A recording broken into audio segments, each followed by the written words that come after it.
Bismillah, Assalamualaikum warahmatullahi wabarakatuh. Alhamdulillahi hamdan katsiran tayyiban mubarakan fih kama yuhibbu rabbuna wa yarda. Asyhadu an la ilaha illallah wahdahu la syarika lah wa asyhadu anna Muhammadan abduhu wa rasuluh amma ba'du.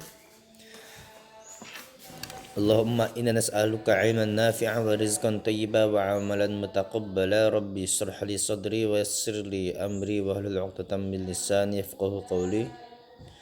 Apa kabar anak-anakku semua? Mudah-mudahan kita senantiasa dalam rahmat Allah Subhanahu wa taala. Insyaallah taala kita akan melanjutkan pelajaran hadis kita ya.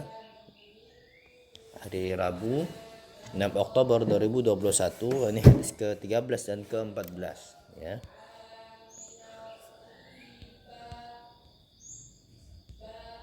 Hadis ke-13 ya, mencintai kebaikan untuk orang lain.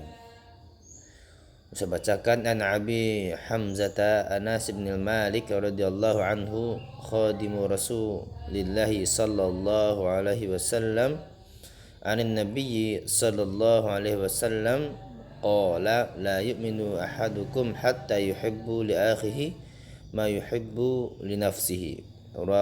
Rawahul Bukhari wa Muslim. Terjemahan hadis ke-13 dari Abu Hamzah Anas bin Malik radhiyallahu anhu. Beliau adalah pembantu Rasulullah sallallahu alaihi wasallam. Dari Rasulullah sallallahu alaihi wasallam, beliau bersabda, tidak beriman salah seorang di antara kamu hingga dia mencintai saudaranya sebagaimana dia mencintai dirinya sendiri. Riwayat Imam Bukhari dan Imam Muslim. Kandungan hadis ke-13 yang pertama, seorang mukmin dengan mukmin yang lainnya seperti satu jiwa. Ya, jika dia mencintai saudaranya maka seakan-akan dia mencintainya. Dalam hadis yang lain ya, seperti satu jiwa, kalau sakit yang satu maka sang lain akan merasakan kesakitan ya. Yang kedua, yang menjauhkan perbuatan hasad, ya, perbuatan hasad atau dengki, dan hal tersebut ya bertentangan dengan kesempurnaan iman, karena iri dan dengki kepada saudara kita itu tidak diperbolehkan kecuali dalam 3 hal. Yang pertama ya, menuntut ilmunya, ya sedekahnya ya, bukan dalam perkara dunia, tapi kita bisa dengki dengan perkara agamanya, perkara akhiratnya. Yang ke poin selanjutnya adalah iman itu dapat bertambah ya, dengan ketaatan ya, dan berkurang dengan kemaksiatan. Nah, ini telah kita bahas dalam pelajaran akidah atau tauhid ya. Iman itu bertambah dan berkurang ya, diyakini dengan hati, diucapkan dengan lisan, diamalkan dengan perbuatan, bertambah dengan ketaatan, berkurang dengan kemaksiatan. Poin yang selanjutnya yang keempat adalah anjuran untuk menyatukan hati. Nah, ini agar kita tidak berselisih ya, karena kita kena satu jiwa ya. Ini poin ke-13, hadis ke-13 ya. Ke-14 ya, hukuman dalam Islam sebagai perlindungan.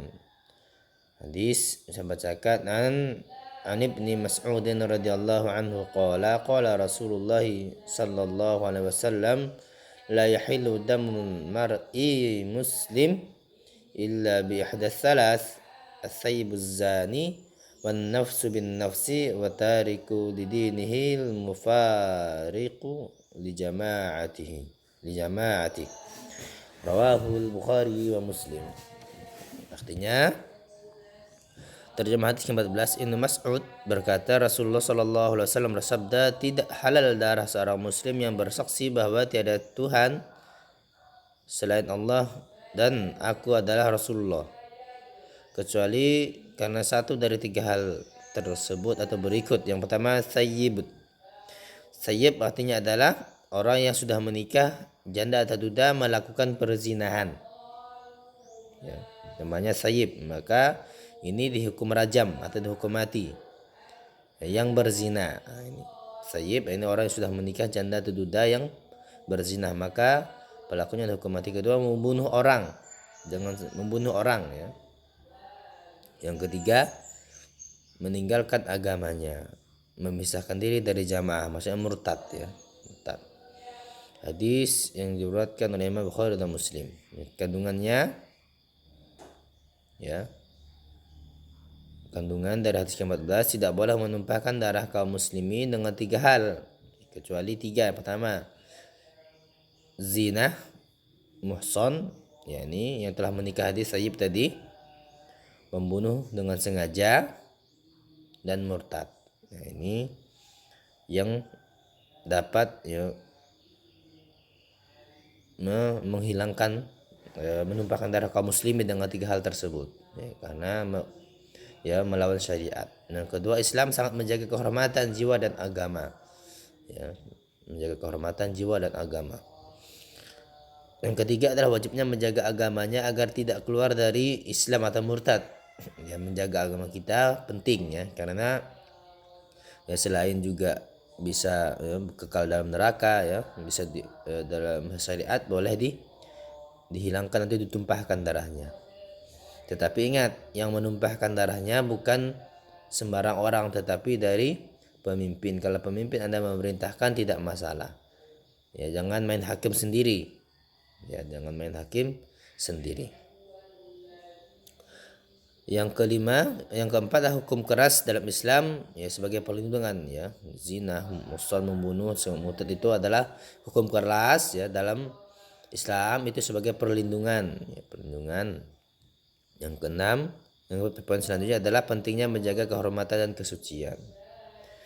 Selanjutnya, ancaman bagi siapa yang membunuh manusia yang Allah haramkan.